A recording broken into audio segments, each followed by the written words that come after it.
And I feel like at that time when you're done Dalhousie and you do go to Yarmouth for $14K a year, I think in the grand scheme of things, you're still young.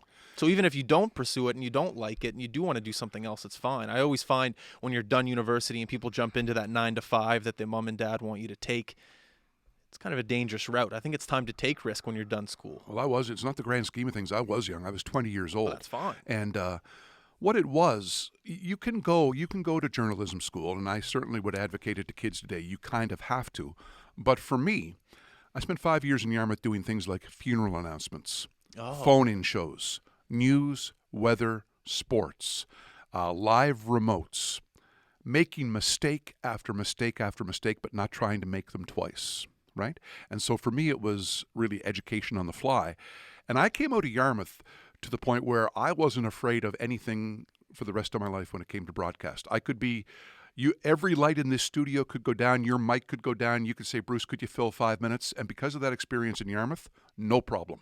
Because I saw everything. I hosted a noon-hour show called Rainnie at Noon where we'd have guests on talking about things going on in Yarmouth. Remember, Mrs. D'Entremont from West Pubnico was going to come in and talk about her begonias. She was part of the West Pubnico Flower Club.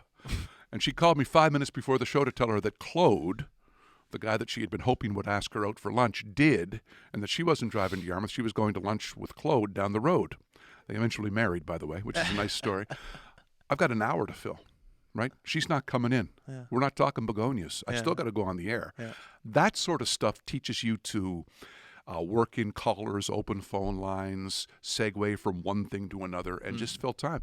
And I know a lot of kids in journalism come out and they don't have that skill. They have to develop it. I was able to develop it in southwestern Nova Scotia on a 5,000-watt AM radio station, which was the greatest education ever. In what sense? In the sense that, for instance, I can remember times vividly at CBC where I'm doing a curling game, okay?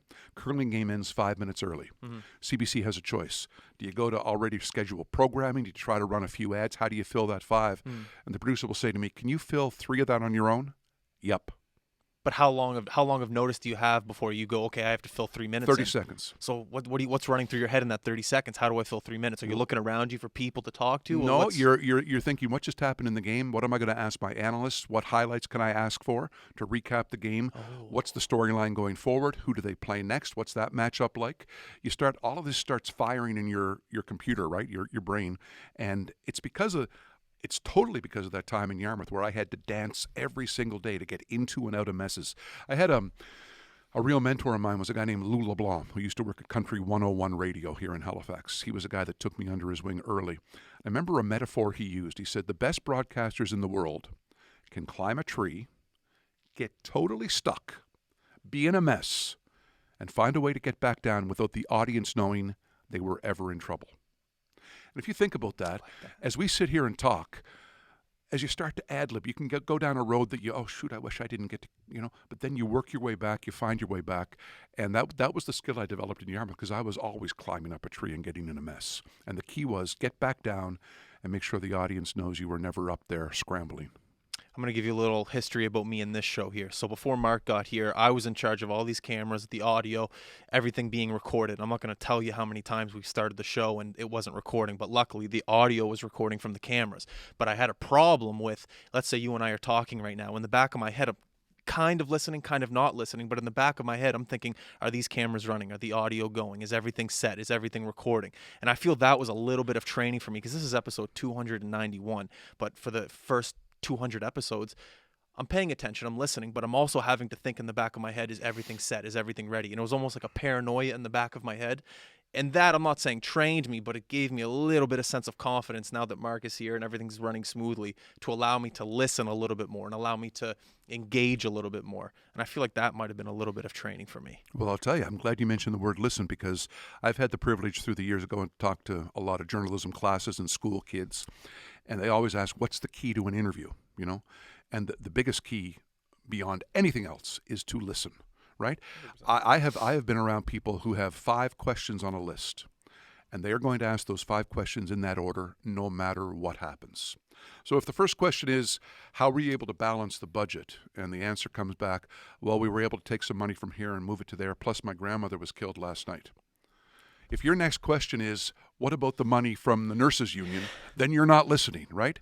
And I've seen it over and over again. And so kudos. Despite what was going on with the cameras and the mics, you were still listening. Yeah. And that's the key. And I did that at the very beginning. I had notes. We'd have I remember I had George LaRock call in once, and 10 questions set. I wasn't listening to him. I was just asking the questions. I listened back. It was a terrible interview because I wasn't listening. Because there's no flow. No flow. Right? There's no flow. The best, I mean, interviews they should at times be tough, and you should hold people accountable if it's that sort of thing. But what we're doing today is, if I leave you with something at the end of a sentence, it behooves you, if you're interested, to pick up on that, right? Pick up and let's keep it going and see where it goes. You can always get back to where you were. So yeah, listening is the biggest key ever. What are some struggles that you had at the beginning? Obviously, it came kind of natural to you, but everyone has to work on certain things. What was something that you had to work on? The biggest thing was I was an irreverent young guy who always thought it was important to get a good last line in. My heroes were, I mentioned Johnny Carson. He's too old for you, but David Letterman isn't. And I used to love the moments where they'd have a quick line that would bring the house down with a guest that was clearly ad-libbed. And so I'd always go for that, as a young kid on radio. And sometimes you have to think, that might be funny to you, but here's an example, okay? And this is one I'm not proud of to this day. We used to do a thing called Swap Shop. And Swap Shop was where you open up phone lines and people phone in and they buy, sell, and trade. Okay? I'm hosting Swap Shop one day I still remember the number, 742-9285. Good morning, you're on Swap Shop. Jeez. And the guy goes, hi, I need a drive this weekend to Université Sainte-Anne, which is up on the shore and very close to Digby. And you could do that on Swap Shop. You could try to ask for a drive. And I said, so you need a drive this weekend to St. Anne's University? He goes, no, to Université Sainte-Anne. And this guy's as English as I am.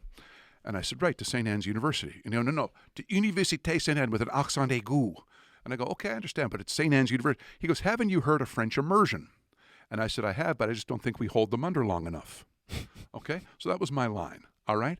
I thought it was innocent, I thought it was quick, and I thought it was funny. It's fine.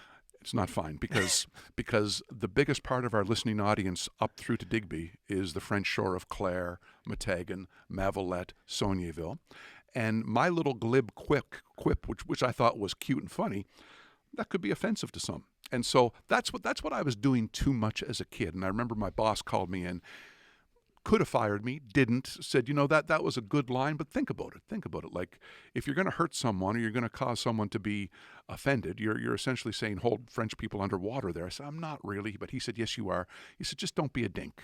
Don't be a dink. And it was great advice. And so that was my hardest thing to learn, that sometimes, actually, most of the time, it's not that important to get the last word, nor is it important to always be thinking of a great quip or a great line. Let people talk. Let the guest be the star, is, I think, what I learned most.